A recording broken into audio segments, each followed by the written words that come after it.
Good morning, hello, good day, good evening, wherever you are. Welcome to today's ACM Tech Talk.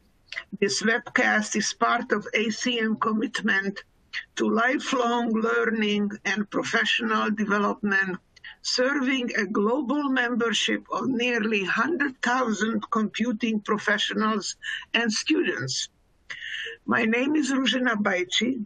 I am currently an NEC Distinguished Professor of Electrical Engineering and Computer Science at the University of California in Berkeley in California. And I was the founding director of the Center for Information Technology Research in Interest of Society. Prior to that, I was at the University of Pennsylvania for 28 years, and in between, I was at the National Science Foundation in Washington for 2 years, where I worked on robotics research, including computer vision, tactile perception, and general problem of system identification, and where I established the General Robotics Automation Sensing and Perception Laboratory. I'm also a member and fellow of ACM. For my more detailed background, you can see the widget on your screen. For those of you who may be unfamiliar with ACM on what it has to offer, here is more information. ACM offers educational and professional development resources that bolster skills and enhance career opportunities. Our members can stay competitive in the constantly changing world of computing with a range of ACM Learning Center resources at learning.acm.org. You can see some of the highlights on your screen. ACM recognizes the role of computing in driving the innovations that sustain competitiveness in a global environment. ACM provides timely computing information published by ACM, including communication of the ACM and Q magazines. Access to ACM Digital Library, the world's most comprehensive database of computing literature. International conferences that draw leading experts on broad spectrum of computing topics. Support for education and research, including curriculum development, teacher training, the ACM Turing and ACM Prize in Computing Awards, and the updated ACM Code of Ethics, a collection of principles and guidelines designed to help computing professionals make ethically responsible decisions in professional practice.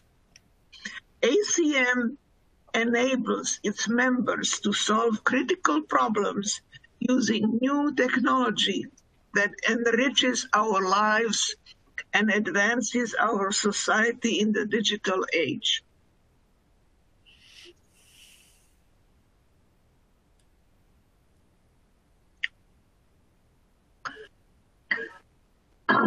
Before we get started,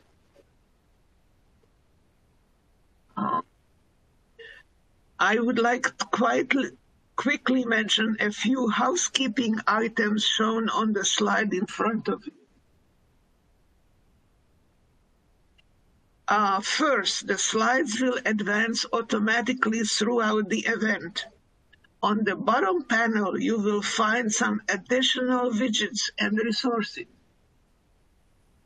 If you are experiencing problems with the slides or audio, press the F5 key in Windows, Command +R if you are on a Mac, or refresh your browser on a mobile device. Or you can close and relaunch the presentation. To control volume, adjust the master volume on your computer.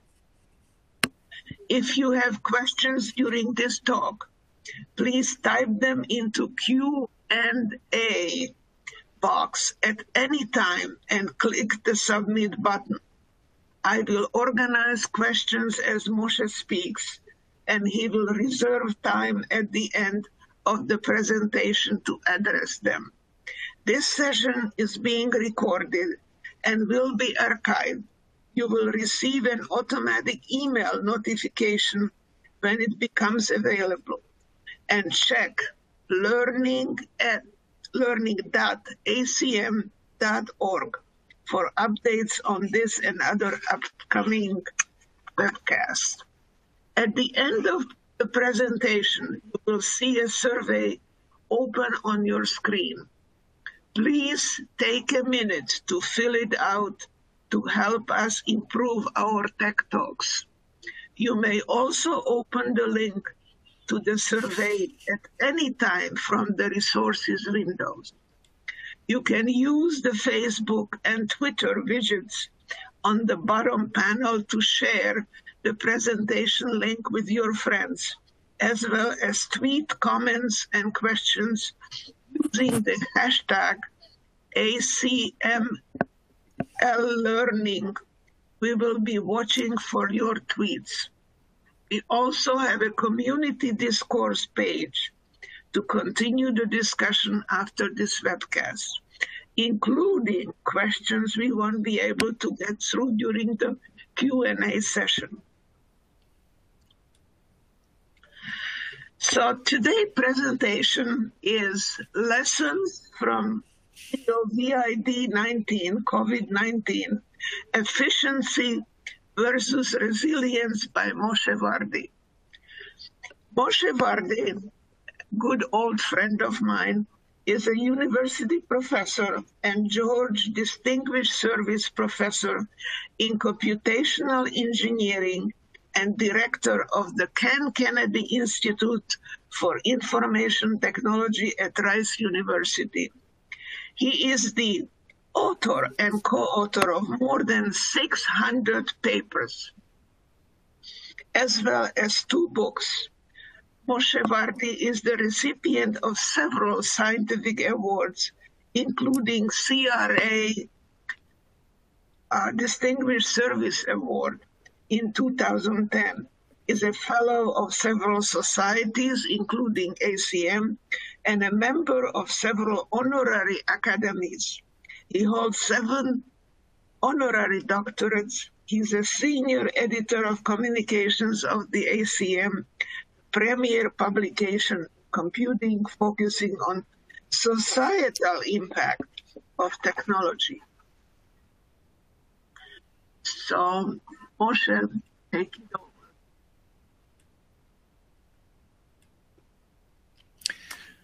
Good morning, good day, good afternoon, good evening, good night. There's no doubt that we are living in what I would call an epochal event. I think for almost everybody that is going to live through this, this is the biggest event of our lifetime. Nothing like that no global event like that has impacted us since World War II. And whenever you live through an epochal event, you can expect that it will be the before and after. And we can speculate about the after. It will take decades to unfold. But I want to start drawing some lessons from COVID-19. And what I want to talk about now is this, I think, dichotomy or this tension that we have in many aspects of our lives, efficiency versus resilience. And that's what I will try to elaborate on today. So we are actually living not through one crisis, but I would consider to be a quintuple crisis. Of course, at the bottom of it is the public health crisis of the pandemic. And I suspect that many of you are like me, obsessively looking at the dashboard, how many cases globally, how many cases United States, how many deaths, what about our state, what about our town. That's the public health crisis of COVID-19. It is accompanied by economic crisis. This may look to you like the parking lot in Disneyland, but this is a picture, an aerial picture of people waiting in their cars to get food from a food bank I think in the Los Angeles area. As you can see, hundreds of people, they have cars, but right now their income has disappeared. They don't have enough food. They have to go to a food bank to get food. So that's the second crisis. Oil prices are way down. You may think this is a good thing, but one, I live in Texas, where oil prices going down, it's economic crisis. And maybe more significantly, and I'll come back at the very end, talk about climate change. If oil and gas prices are down, then the motivation to go to green energy is lessened. And we're also living through a social crisis. In American society has historically deep inequity, and somehow COVID-19 heightened our sensitivity, and it erupted in anger because of what we have seen, the Black Lives Movement, for example. And as a cherry on the top, we are through a political crisis. And we're living through now the most tumultuous presidential election I've ever experienced. That's part of the political crisis. So let's start to see, let's kind of go back to something that may seem now 10 years ago, but it was only in March. And the talk was about flattening the curve. So the argument in flattening the curve was that all epidemics are going to proceed in some kind of a bell curve, because the number of cases will increase, but at some point the virus will run out of new hosts and it will go down. The only question is how many people get sick, how many people will die. And the argument was made in March that we must flatten the curve. But the goal to flatten the curve was not necessarily to have fewer cases, but to lower the peak. The argument was we are going to have, at the time, they talk about hundreds of thousands of infections. Now we know it's in the millions. But the issue was to lower the peak. Why lower the peak? Because we couldn't handle with so many cases at the same time. Again, going back to April, article from MarketWatch. Nurses are wearing garbage bags as they battle coronavirus. It's like something out of Twilight Zone. We now know that one reason for the very high mortality in the early phases of the pandemic was because hospitals were overwhelmed. If you look what happened in northern Italy, in Spain, in New York City, hospitals were simply overwhelmed and couldn't handle the caseload. And the fact that suddenly we could not handle just the cases inspired William Galston, an economist at the Brookings Institute, to write a column in the Wall Street Journal last March. And he called it "Efficiency Isn't the Only Academic Virtue," in which he asked, what if the relentless pursuit of efficiency, which has dominated American business thinking for decades, has made the global economic system more vulnerable to shocks? And he talks about resilience. Resilience is defined the ability to recover readily from illness, depression, adversity, or the like. And he says efficiency comes to the optimal adaptation to an existing environment. So there is no waste. While resilience requires the capacity to adapt to disruptive changes of the environment.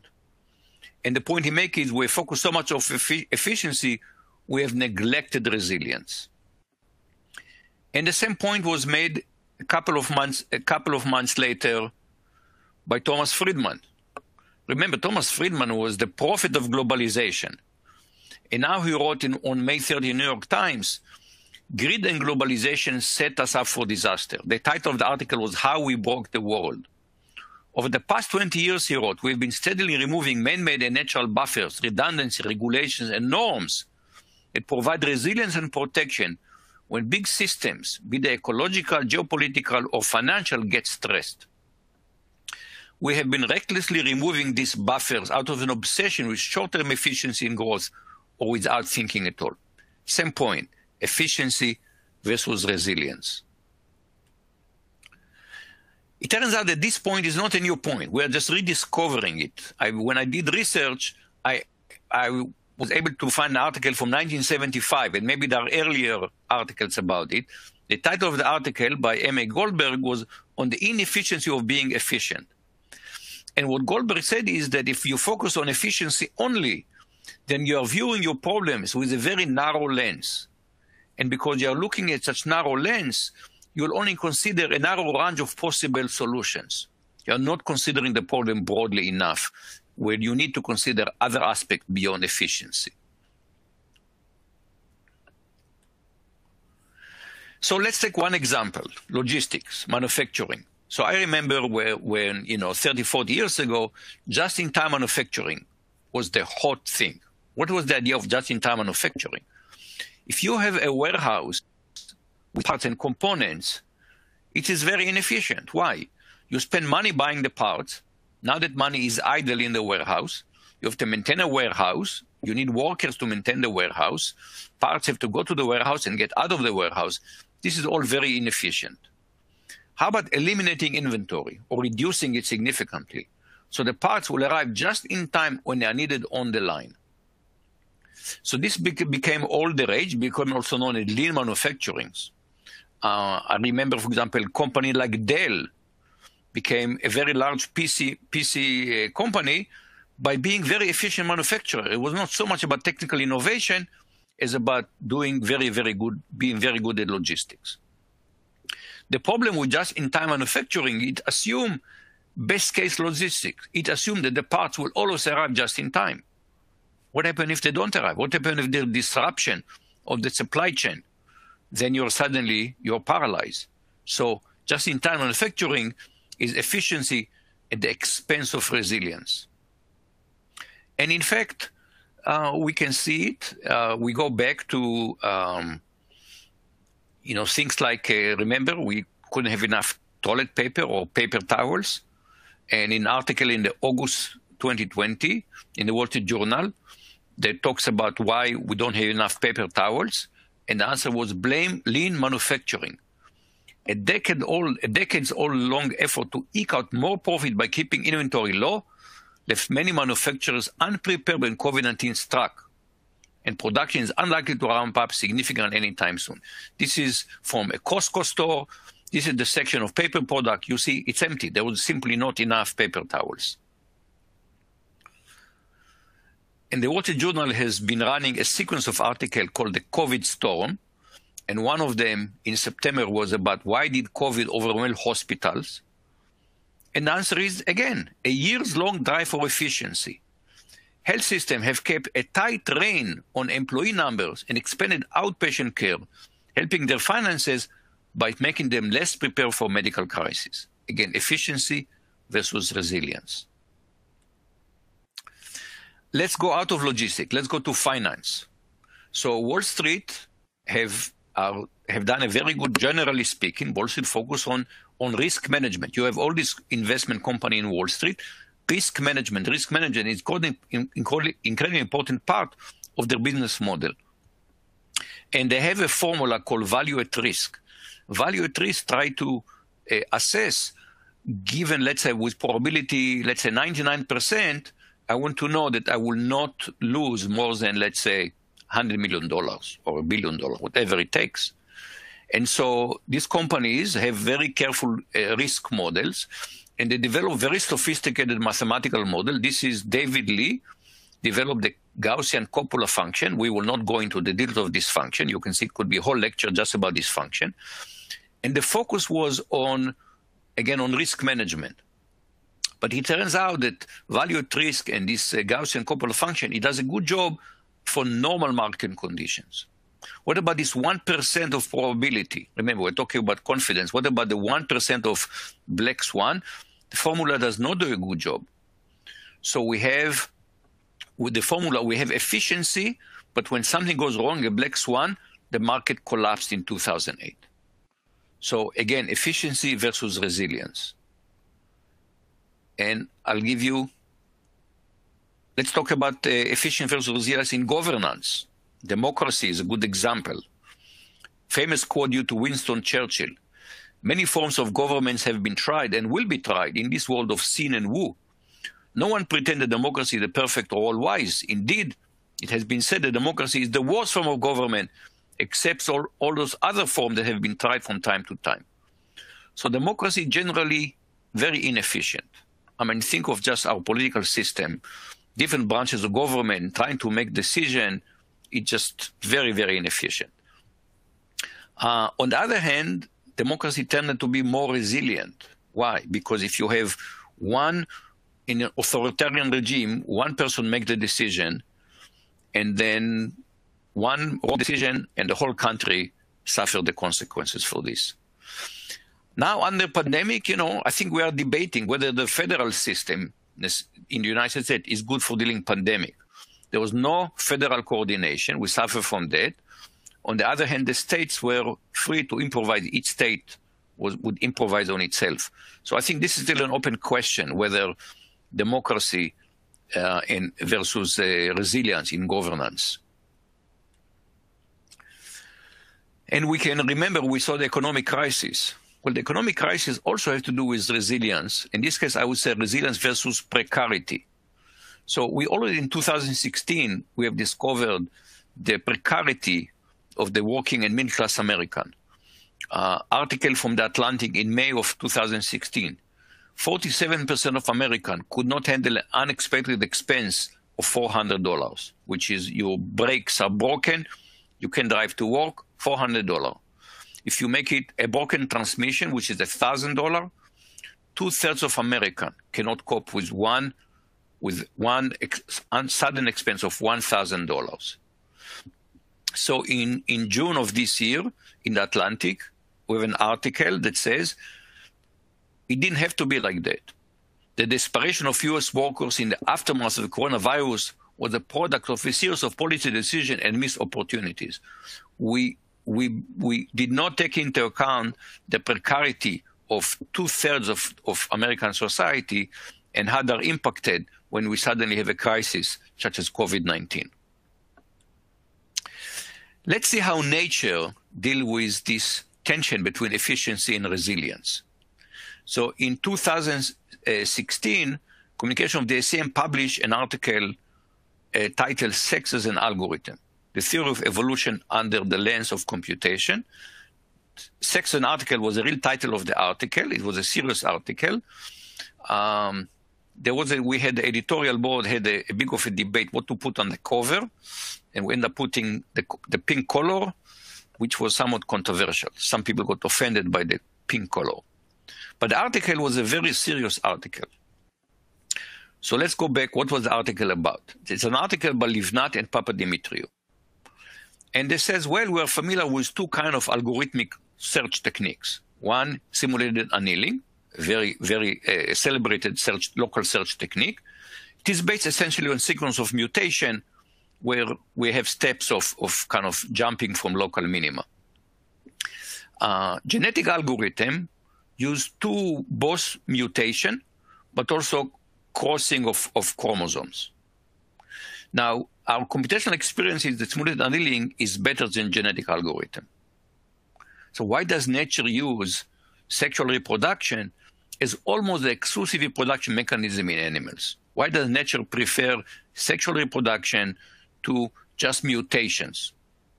Essentially, all animals in the animal kingdom, it's almost always sexual reproduction. So this is the answer that Livnat and Papadimitriou try to answer. And the answer is, it's not about efficiency. So yes, if we just want to worry about efficiency, it's one thing. But sex as a reproduction mechanism offers something more. It offers genetic diversity. And because it offers genetic diversity, it offers more resilience. If you have a species with greater diversity, it will survive environmental change. And that's resilience. So again, the bottom line of this paper by Livnat and Papadimitriou that nature has to deal with the tension between efficiency and resilience, and nature said, let's go towards resilience. You can think of both efficiency and resilience as optimization problem. And somewhat simplistically, efficiency is short-term optimization, while resilience is long-term optimization. Well, nature had to deal with survival. And if you want to deal with survival, it's about long-term optimization. So the dinosaurs, you see here a picture of T-Rex. T-Rex was very, very efficient hunter. But T-Rex was not very resilient. And when after the meteorite hit the Earth and the environment changed, the dinosaurs died out, And mammals were more resilient, and mammals survived, and here we are. So nature said, long-term, resilience is more important than short-term efficiency. Now, let's take this lens of efficiency versus resilience and look first at ourselves as computer scientists. So Wikipedia, the article about the analysis of algorithm, and the Wikipedia article says, the analysis of algorithm, the process of finding the computational complexity of algorithm, the amount of time, storage, and other resources needed to execute them. It's all about efficiency. So take the several volume of Knuth, the Art of Computer Programming, which is closer as we have to a Bible in computer science, so to speak, and it's all about efficiency. And it's not efficiency is not important, and it's not that Don Knuth is not a great computer scientist, but we had a narrow lens, and the lens was only efficiency. This point was made in a 2013 article by David Ackley. And he said, let's look at sorting algorithms. So let me remind, I'm assuming most of the people listening are computing professionals, so let me remind you that we have several sorting algorithms. Bubble sort is usually the poster child for a bad sorting algorithm because it is quadratic in the worst case and in the average case. Merge sort is a very good sorting algorithm because it is n log n in the worst case and, of course, also in the average case. Well, quick sort is actually a good algorithm. It is quadratic in the worst case, but it performs very well on the average. Well, David Ackley asked, what if our comparison can make errors? Not all comparisons are perfect. So he ran simulation where for every comparison operation, at random, he chose whether to make an error or not, and then on that 10%, the comparator gave a random answer. Correct, incorrect, just a random answer. And then he looked at the final, he looked at what happened when you finish running the algorithm, how close it is to being sorted, like how many inversions do you have. And it turns out that bubble sort actually was quite robust. It produced almost sorted, so fully sorted list. Merge sort and quick sort were not. They produce fairly badly sorted list. This is puzzling. Why is it? But actually, it's not very puzzling. Bubble sort making many more comparisons. So they're redundant comparison, and that gives us a more robust algorithm. And I will use robustness and resilience. They're slightly different. Robustness is about surviving something without breaking down. Resilience about recovering from this. But I will use them here almost interchangeably. So bubble sort is a more robust algorithm because it does redundant comparisons. And this idea that redundancy, which is very inefficient, is crucial to robustness, is resilience, we will see it's a fundamental principle. Let's take another algorithm, PageRank. So PageRank was the algorithm that, due to Larry Page, it was used to rank the results from a search, when you have a search engine. And if you remember the early days of search before the Google search in the 1990s, the results from search was pretty bad. You know, you do the search and then you look at the first screen and the second screen, sometimes the third screen. Now, when you run a Google search, or a Bing search for that matter, when do you ever look at the second screen? It just almost doesn't happen. And the idea of PageRank was to look at the link structure. So if you have a website that many websites point to it, there must be an important web page. And if you have a web page that many important web pages point to it, it must be very important web page, and so on and so forth. And that enables you to rank the result by how important they are. Unfortunately, people very quickly discover you can game the system. You create fake links. And this became a whole industry, became out of the known, a search engine optimization. How do you optimize? If you just open Italian restaurants in Houston and you want you to go to the top of this of a search, somebody searching for Italian restaurants in Houston, you want a new restaurant, Casa Vardi, to go to the top, then you add fake links, and that's how you do that. So PageRank was a great algorithm, was not resilient. Now, today, the Google search and result, the ranking algorithm is a trade secret. We don't know what they're using. They don't publish because they know that as soon as they publish it, people start to game it. The PageRank patent has expired. And one issue with PageRank, it is not a resilient algorithm. And this issue of resilience of algorithm is something we are discovering. For example, machine learning is sometimes not resilient. It's very easy to fool. We have seen this adversarial machine learning where it's possible to fool a machine learning algorithm by changing, for example, a few pixels in an image. Let me take another example where I think our focus on efficiency led us away from resilience. So in 2013, I complained in a column in CSCM about the approach that computing has to friction. And I wrote, our discipline is dedicated, and I would have said maybe even obsessed with reducing friction. Latency must be eliminated. Bandwidth must increase. Ubiquity should be universal. Our goal is to reduce the friction of computing communication as much as possible. Mark Zuckerberg, Facebook CEO, described what is the goal of Facebook? Frictionless sharing. Now we know that it's too easy to share in Facebook because it's frictionless. You just click a button. And the utopia of frictionless sharing has all kinds of adverse societal effects, filter bubble, fake news, extreme content. It's just too easy to share. I know, I'm on Facebook. I share too much. Let's see other places where this lack of friction is a problem. In 2010, May 2010, May 6, 2:45 p.m., the stock market suddenly, the Dow Jones plummets 600 points in 5 minutes. What happened? Well, it was all about high-frequency trading. That's what the analysis told us. The proponent says, oh, it makes the market more liquid. But even some of the technology develop high-frequency trading, also called algorithmic trading. They say no, it's just the drive for speed today. People now go to do it in microsecond or less than a microsecond. Has no social value. An analysis by economists from 2015 said the high-frequency trading arm race is a symptom of flawed market design. And it's unfortunate that the SEC and the CFTC, for some reason, don't have the guts to regulate and put speed bumps, because it creates, anytime you don't have friction, you have a very unstable system. Another domain, dating. Let's look at dating.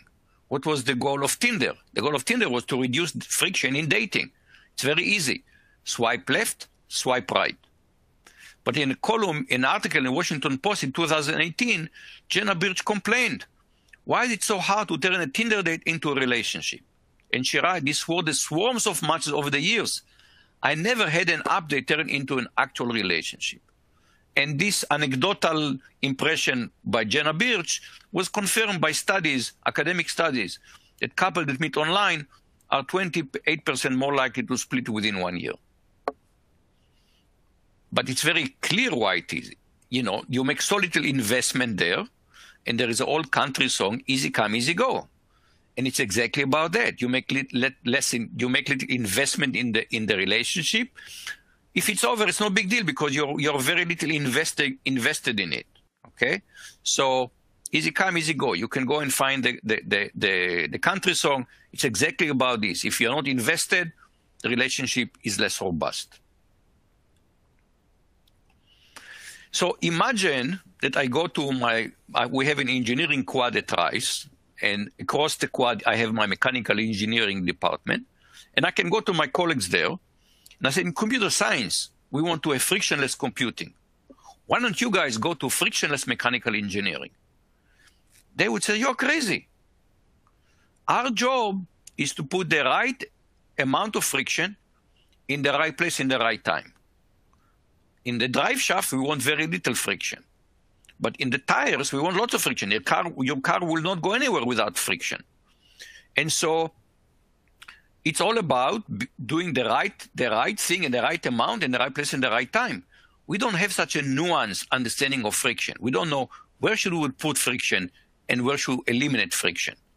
And to me, this is a major flaw in computer science, in HCI, to a more holistic approach to friction that will give us not only efficiency, but also resilience.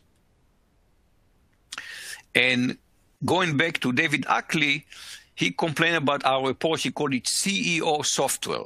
He said we're focusing on correctness and efficiency only. That's what he called CEO software.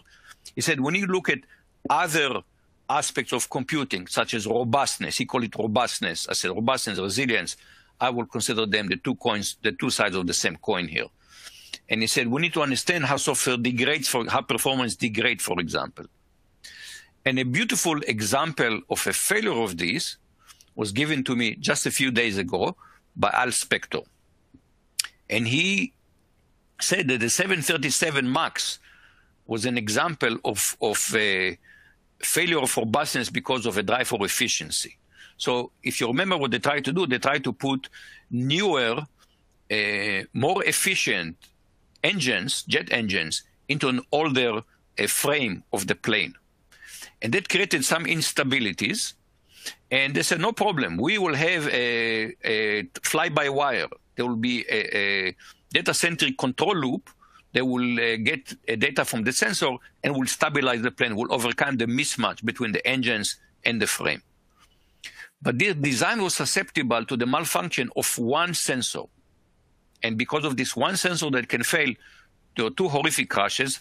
Hundreds of people got killed. We will see, for Boeing, this is going to be maybe a decade-long crisis. I mean, it was followed by COVID-19 immediately after that. So again, the engineers here optimize for fuel economy and time to market at the expense of safety, robustness, and safety. I want to talk about cybersecurity because I think cybersecurity is a reason we don't have security is followed from the same reason. So I wrote a column a few years ago complaining about the dismal state of cybersecurity. And one of my colleagues, very well-respected security researcher, sent me email and saying, you don't understand how security research works. Tell me, here is how it works. First, this is colloquial English. You see, this is just very informal. I copy the text as is from his email. First, somebody builds a thing, and it's super useful. Eventually, somebody comes along and finds a vulnerability. Then security becomes a part of the engineering process. Just like we need to make sure our code doesn't have bugs, that it makes it crash, we need to make sure our code does not have bugs that can be exploited for bad purposes. Turn the crank for enough years, and eventually security gets better. So the fact that security comes as an afterthought, I mean, in fact, when we all jumped into Zoom in March, we discovered Zoom bombing. We discovered that Zoom had poor security, and we had to either switch platform, Zoom had to improve it. Why? Because security doesn't sell, features sell, functionality sells. Security is how to security is how to market. If you think about automobiles, I know only one car that markets on safety, and it's Volvo. Most cars they do what the government requires them to do. Security, in our business, security comes last. And so here we are, the computing age, we can say it's about 75 years old now. The ENIAC is 1946. And if you look at the milestone of computing, for example, the Turing Award gives you a pretty good milestone of accomplishment in computing. There are 4 that I counted in cryptography, which is part of security, but only a small part in my opinion. And we don't have a Turing Award in cybersecurity. And if you ask people why, they would say, well, what is that will be award deserving? And the answer is, other than cryptography, which we know very well how to do, we still do not know how to build secure information system. And now society runs on our technology. Now the risk is not just that maybe your data will be leaked, which is the most common thing that we hear, but now we have to worry about attack on infrastructure, for example. Because of high frequency trading, our financial system is susceptible to attack. Somebody could crash the stock market by a sequence of well-timed trades. And so you think that this should be at the top of our list, but I would say that our community say, oh, yeah, cybersecurity. I don't think we are treating it as an urgent crisis that we must address before anything else. And I would say there is a deeper cultural reason for that, why we're not fixing it. And that's what I would describe as cyber libertarianism. So if you compare computing technology to automobile technology, they also have an issue of safety. Automobiles kill people. People in the United States, tens of thousands of people get killed. I think something over 30,000 people get killed every year by car crashes. But we've been trying to address it since the Ford Model T rolled from the manufacturing line. We established in 1926 the National Transportation Safety Board. There's nothing like that in cybersecurity. There is NIST, there is NSA, there are different bodies, but there is nothing that all the time says, how do we increase security in computing and communication? And the attitude in academia and industry is, no regulation. Regulation will stifle innovation. But by now, it's very clear, tech is not fixing it on its own. So how do we fix it? I don't see how this gets fixed without some regulation. We can debate on the details, but it's hard for me to see how we continue to live with this such deep vulnerability and how it gets fixed without government intervention. Now, I want to remember efficiency, that where I started at the beginning was really about economic efficiency. So I want to go back to economic efficiency. So what is economic efficiency? And how is it related to COVID-19? It's very clear why we're not ready to COVID-19. Because we're so focused on efficiency that we develop, for example, a very fragile global supply chain. In fact, in February of this year, Trump defended the cuts he made to CDC. He said, when we need doctors, we can hire them when we need them. Why pay them when we don't need them? But of course, that's exactly how you don't have resilience. By the time you need them, it's too late to go and try to hire them. In fact, the role of the CDC, it's a more complicated story.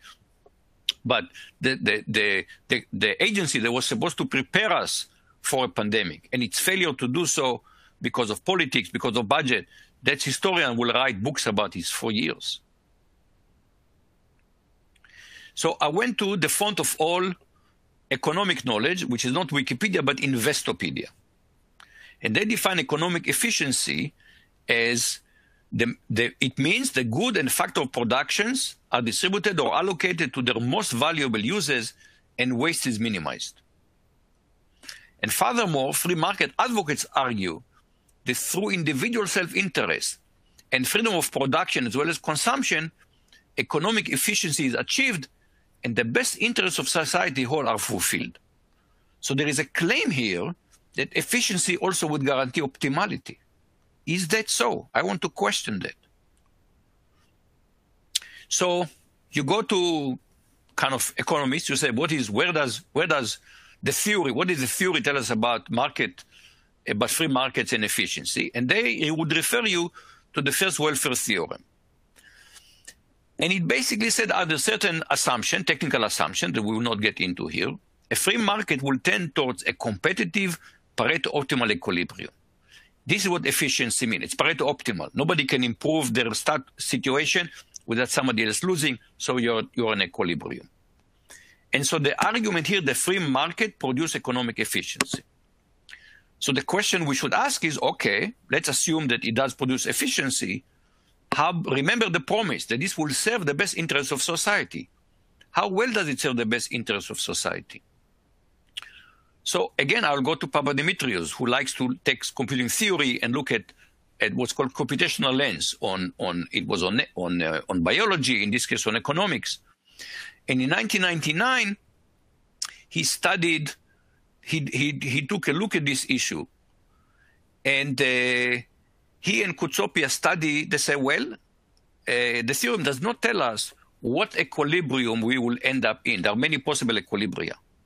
They said, let's look at the worst equilibria and compare the total utility, the societal utility, as opposed to the social optimum.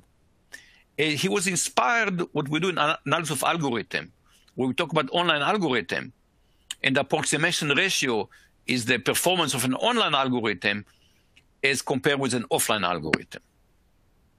And they term this ratio the price of anarchy.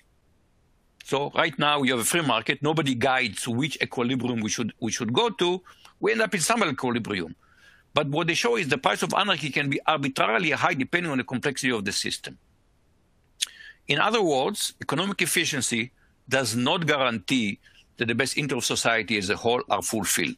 There could be many arguments in favor of the free market, but to argue it serves the best interest of society, it's a mythology, it's not reality. But it gets worse. In a follow-on paper, again Papademetriou, now together with Daskalakis and Goldberg, ask how long does it take to reach the equilibrium? Because how do you reach equilibrium in an economic system? Well, somebody buys something, somebody decides not to buy something, somebody raises the price, somebody lowers the price. Essentially, it's a local search. So they look at this through the lens of local search. And what they show is there are some systems where convergence to a mismatched equilibrium can take essentially exponential time. Okay, very, very long time. Well, but if it takes a very long time to reach equilibrium, things will change. The circumstances will change. Things always change. Changing is the only constant, they say. Price will change. Supply will change. Demand will change because of all kinds of reasons. So that means that the famed equilibria of economic theory are like unicorns. They're mythical creatures. They do not really exist because it takes too long to reach them and things change. So really the free market, whatever its advantages is, does not really guarantee either efficiency or optimality.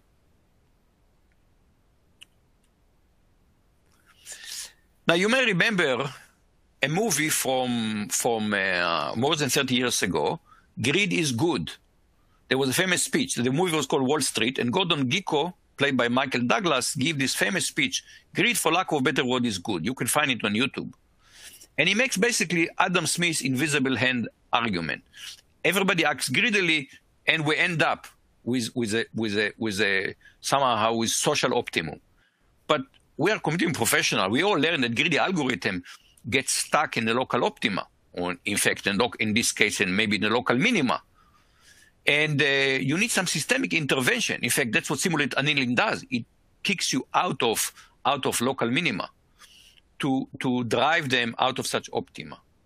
So I would say right now, in terms of cybersecurity, we are in a local minimum. It's a market failure. How do we address it? I think we are a computing professional. We have a social responsibility to do something about it. The interesting thing that much of this drive for efficiency was inspired by an article 50 years ago by Milton Friedman, a Nobel Prize winner in economics, who argued that the social responsibility of businesses is profit. And the New York Times just ran an issue celebrating or not celebrating this 50th anniversary, and the headline of the whole collection was collection of essays, and the headline was "Greed is good except when it is bad." And for example, they quoted Mark Benioff, who is the CEO of Salesforce, who say, "I did not agree with Friedman then, and the decades since then have only exposed his myopia. Just look where the obsession with maximizing profit for shareholders has brought us. Terrible economic, racial, and health inequality, the catastrophe of climate change," which I'll come back to. It's no wonder that so many young people now believe that capitalism cannot deliver the equal, inclusive, sustainable future that they want. An article recently in Time magazine by Nick Hanauer and David Rolfe. Nick Hanauer is a billionaire. And they look at a recent study about what this obsession with profit did to inequality. And they show that if in 1975, the top 1% earned 9%, and the bottom 50% earned 67%, you go to 2018, where we had the latest year where we have full data, you see that the top 1% have increased their share to 22%. And the bottom 50% have seen their share go down to 50%. And they've calculated that this amounts to $50 trillion transfer of income from the bottom 90%, from the bottom 9% to the top 1%. And I cannot resist putting this joke. I have a joke about Trickle-Down Economics, but 99 of you will never get it. Remember, we talked about precarity and how this calamity could have been prevented. Well, we focused so much on efficiency in the last 50 years that this inequality and precarity is the result of this. It may be efficient, but it's not resilient. I'm not even talking about the dimension of social justice. Classical economic theory talked about Homo economicus, the supremely rational agent who is narrowly self-interested, try to optimize utility. Economists know that this character, again, this is a mythical character. It does not really exist. In fact, behavioral economics studied all the cognitive biases and irrationality that go into human decision-making. But Herb Simon, who was an economist and a computer scientist, wrote in 1956 about settling for a good enough outcome, not optimal outcome, just good enough outcome. And one of the things we need to, I think, revisit this point, because if you settle for good enough outcome, it may be less economically efficient. Because if you're economically efficient, you should always try to maximize your profits. But it would give us a more resilient economy. So I talk about how COVID-19 broke many systems. But it didn't break everything. Many things did work. We continue to work from home. I'm giving you this lecture. I'm at home. I'm shopping from home. I haven't been to a grocery store since March. We're in the middle of semester. I'm teaching from home. My students are all sitting at home learning from home. How did we do that? We built a very resilient network. It's called the internet. What is the key idea of the internet? Redundancy. And this idea, I would love to know people who can find the origin of this idea.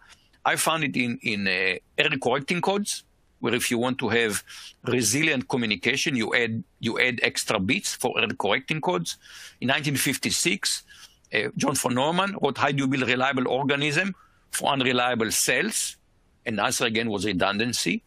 And in certain area of the economy, even we understand it. How do we ensure that banks are resilient? They have to have redundancy of capital. They have to have capital to survive crisis. So when it comes to banking, we understand if you want resilience, you need redundancy. And we should all celebrate Paul Baran's vision from the mid-60s of distributed network. And he's the inventor of packet switching. And to me, if you look at the flow of history, why were we so interested in the 1960s to have resilient communication? Well, because it was in the middle of the Cold War, and the two big foes, which was the United States and Soviet Union, both had nuclear weapons, and everybody wanted to prevent a nuclear war, and so we developed this mutual assured destruction, MAD, which many people say was MAD, but it did prevent nuclear war. But to prevent nuclear war, it's not enough that you have nuclear weapons. You have to be able to respond to a first strike. And that requires what the defense community call minimum essential communication. And a distributed network with redundancy was resilient. So the craziness of the Cold War and mutual assured destruction gave us now the ability for me to give this talk on the internet. I find the turn of events quite amazing. So I want to bring to close. Resilience is, I think, a very fundamental but underappreciated societal need. We do not talk about it enough. I gave you here two lenses, one on the computing, another one economic, how we need to focus more on resilience. We need to remember that it's hard to do resilience. People are not very good at preparing for low probability events. Societies are not very good at looking at very long-term events. Think car insurance. I have car insurance. I have to have car insurance. I cannot renew the registration on my car without showing proof of insurance. Society decided that we all need car insurance, and we are forced to buy car insurance. They do not rely on the market to do so. And we must remember that COVID-19 is probably, I'm speculating here, but it may very well be just a warm-up act for climate disaster. We just saw the West Coast burning.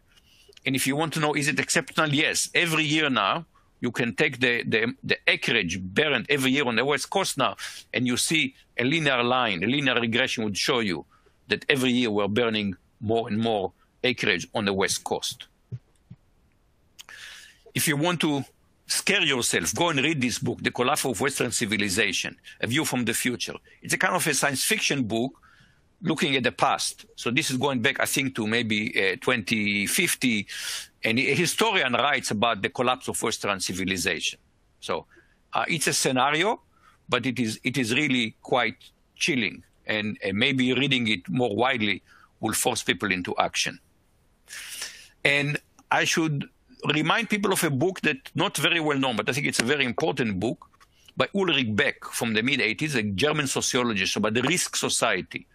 And he talked about that we don't realize, but this new epoch, he described the omnipresence of large-scale threats of global scope, anonymous and invisible. In effect, 2 years later, we had the Chernobyl crisis, which could have ended up much worse.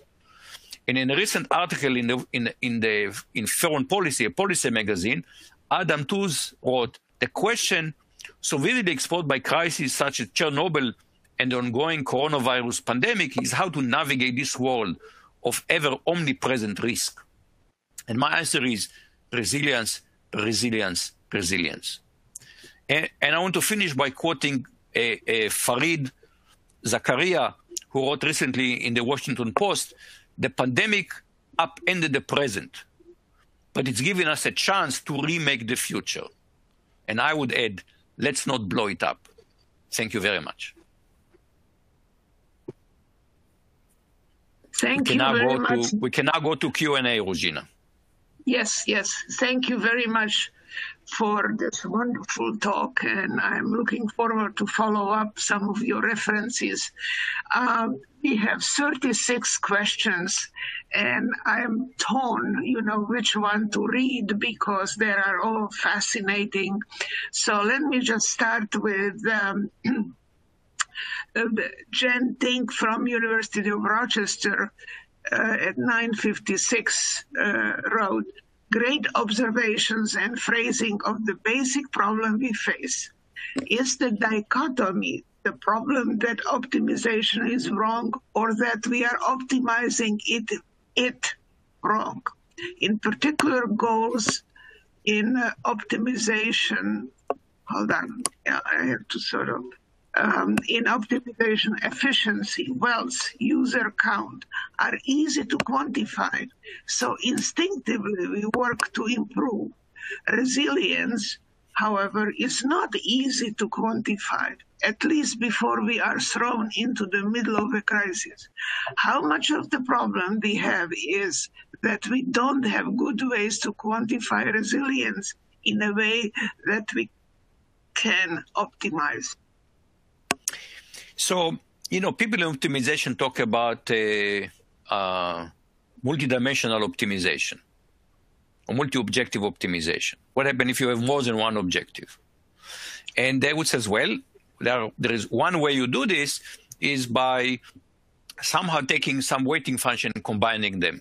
Okay. So, for example, when you do university ranking, it's clearly university ranking will be a multi-objective. There are many metrics, the multi-metric issue. And the ranking bodies like Use New World Report create some kind of weighting. But we're all aware that this is actually rather nonsensical. What really has to happen is it's a trade-off. And in trade-off there are, to me, one of the big insights I have about getting older is adulthood is about having trade-off, okay? As a child, you say, I want ice cream. And your parents give an allowance to teach you there are trade-offs. You have that amount of money per week. Decide how you want to spend it. There are trade-offs. So part of our difficulty is that we are a creature of the moment. There is this famous quote, God made me chaste, but not today. We like the immediate gratification. Economists call it hyper discounting. We eat ice cream now. We know it's not good for us, but I'll do the diet later. And so we need to force ourselves to look at the same way that, you force yourself to think about your weight and you do things that you say, I shouldn't gain weight, and you try to do something with it. We need to add this resilience as a part of the conversation. It's not, I gave the impression here that it's between market and governments. tension between, free market, we tend to focus on efficiency, and only government can guarantee resilience. But politicians have the same problem. They want to be elected now. They're not going to be, the future generation do not vote for you. So you have to have very mature discussion to do it. And right now in our society, are we capable of having a mature discussion? I'm not so convinced. But this is what it would take. You have to have a mature conversation about trade-offs in lives. Moshe, I want to sneak in at least one more question because we are tight on time from our old friend Alfred Aho from Columbia University. Says, Dr. Vardi, an excellent talk. There is an old adage in system quality engineering. You cannot retrofit quality to a system. It has to be designed into a system from the start. You have made, a compelling case for including resilience as an important component of system quality engineering. What other components do you think should also be included in system quality engineering? So I would say is also that if you're doing really quality engineering, then one should distinguish between robustness and resilience. I have kind of conflated them, but they're slightly different, and they have somewhat different costs, okay? Robustness would mean it doesn't break. Resilience would mean it can break, but you can bring it back together. And we need to distinguish, and I think these are somewhat different consideration, okay? And they have different costs. But I want to respond to what Alejo said. I just was telling you, I remember hearing an interview on the radio many years ago by an architect that designed high-rise buildings. And I remember the following thing he said. He said, suppose you have designed a 100-stories building. And now the users come in, the clients come in and say, well, we actually need 101. You think, oh, it should be easy. Take the 100 stories design and add one more at the very top. He said, that's the wrong way to think about it. You have to think about it. You have to lift 100 stories, one floor up in the air, and insert one extra floor at the very bottom. And so anything that we do late will be very, very expensive and probably not very effective. So we need to start thinking about, when we build a system, we need to think not just let's sell, how does it sell? What is the long term? How do we what's the life cycle of a system? What do we have to think about? Will the system still be running? We build systems that we don't realize they're going to run for decades. We're still running COBOL program, for God's sake.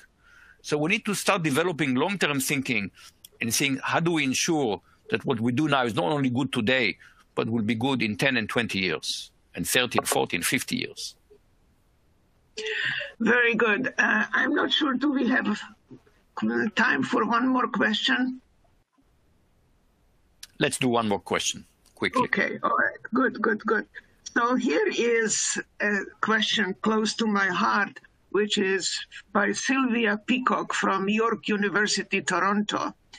And she is addressing this issue, pandemic and democracy. The focus needs to be on the welfare democracies provide. Which democratic welfare system did best? Fewest number of dead consumers in the current pandemic.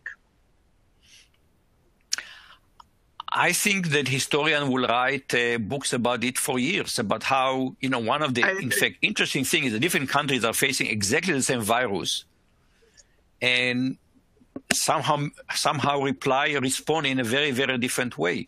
So I'm not talking about even, countries such as China, where they can do things that we cannot do in this country, okay? Just stop travel between cities, they can do things. But even democratic countries that do not go to such extreme measures, New Zealand is mentioned as an interesting example, South Korea. So I think we will need to study from these countries. And part of the question is it just because they were smarter in responding to the pandemic, or there is something more about their political system? What makes these countries, why did they handle it so much better than the United States? And I think in the Western world, the US, some countries have done it fairly miserably. We are among them. So I expect many, many books to be written on this topic. Why did Africa handle the pandemic? Africa is handling pandemic quite well. Everybody expected a horrible crisis in Africa. It's not happening. I'm not an expert on epidemiology. I think there will be books and books written on this. Thank you very much again to all of you who patiently listened to this wonderful and stimulating talk. It's really food for thought. And we had 57 people who were asking questions, so I'm sure the ACM should have some way to give them opportunity to interact with Moshe Vardi. In the meantime, thank you very much. And this concludes at least this part of the presentation and discussion. Thank you all for attending. I think there is a discussion board, and I will look for it and see if I can interact with the questions. Respond to the questions. There are many, many fascinating questions. Thank you all. Thank you.